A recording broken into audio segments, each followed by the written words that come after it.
प्रश्न क्रमांक 29,122.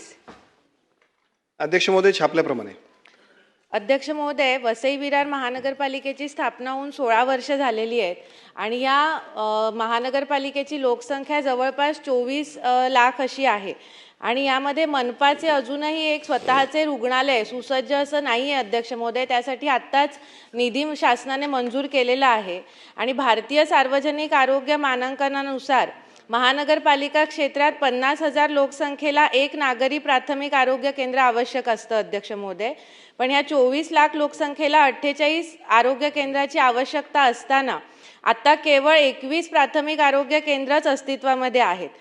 सार्वजनिक आरोग्य शासन निर्णय 29 ऑक्टोबर 2020 प्रमाणे 3 प्राथमिक आरोग्य केंद्र आणि 12 उपकेंद्र मनपाकडे हस्तांतरणाची मान्यता शासनाने दिलेली आहे.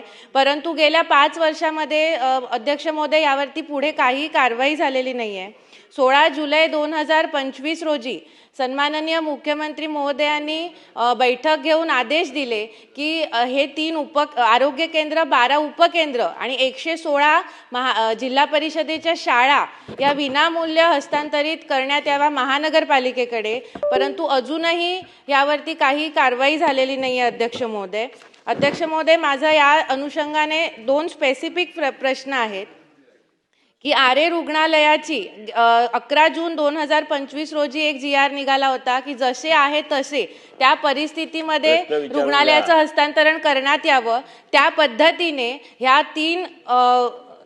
3 आरोग्य केंद्र, 12 उपकेंद्र आणि 116 जिल्हा परिषदेच्या शाळा यांचं विनामूल्य हस्तांतरण शासन कधीपर्यंत करणार आणि हा GR आता आरोग्य विभाग काढणार का ग्रामविकास विभाग काढणार, कोणत्याही विभागाने काढावा, पण तो कधीपर्यंत काढणार आणि लवकरात लवकर ह्या शाळा आणि आरोग्य केंद्र महानगरपालिकेकडे कधीपर्यंत हस्तांतरित करणार अध्यक्ष महोदय? धन्यवाद. अध्यक्ष महोदय, सन्मान्य सदस्य स्नेहाताई दुबे यांनी वसई विरार शहर महानगरपालिकेच्या कार्यक्षेत्रातल्या प्राथमिक आरोग्य केंद्र, उपकेंद्र महानगरपालिकेकडे हस्तांतरित करण्याबद्दलचा प्रश्न उपस्थित केला.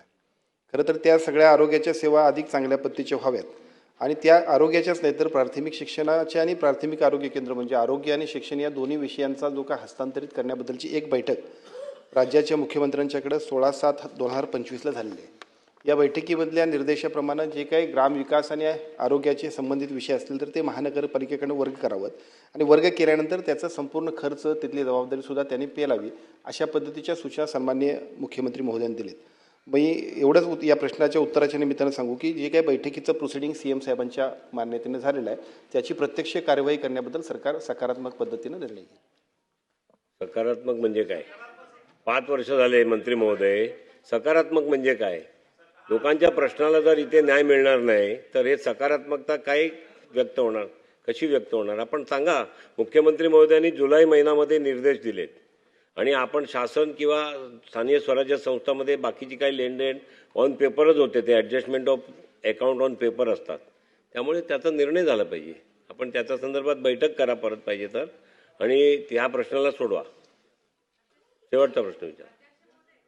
अध्यक्ष महोदय, सन्माननीय ग्रामविकास मंत्री ही सभागृहात उपस्थित आहे. माझी विनंती आहे की मी सुद्धा त्यांची वेळ घेऊन हा विषय त्यांच्याकडे मांडला होता.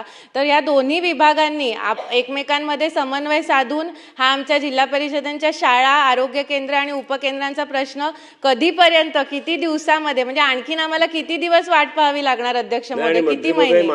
एक काहीतरी कालमर्यादा ठरवावी.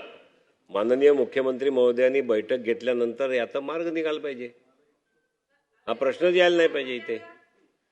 कालमर्यादा ठरवून द्यावी अध्यक्ष महोदय आणि पुढील किती दिवसामध्ये हा विषय मंत्रिमंडळाच्या बैठकीमध्ये घेतला जाईल अध्यक्ष महोदय, याचं एक ठोस उत्तर अध्यक्ष महोदय मिळावं आम्हाला.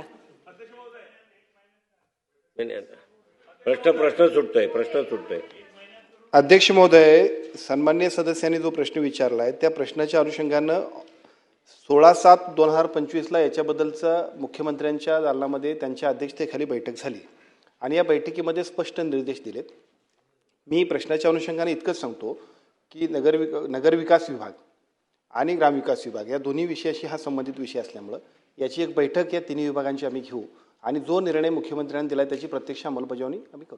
किती? 1 महिन्याच्या आत? 1 महिन्याच्या आत आपण करू.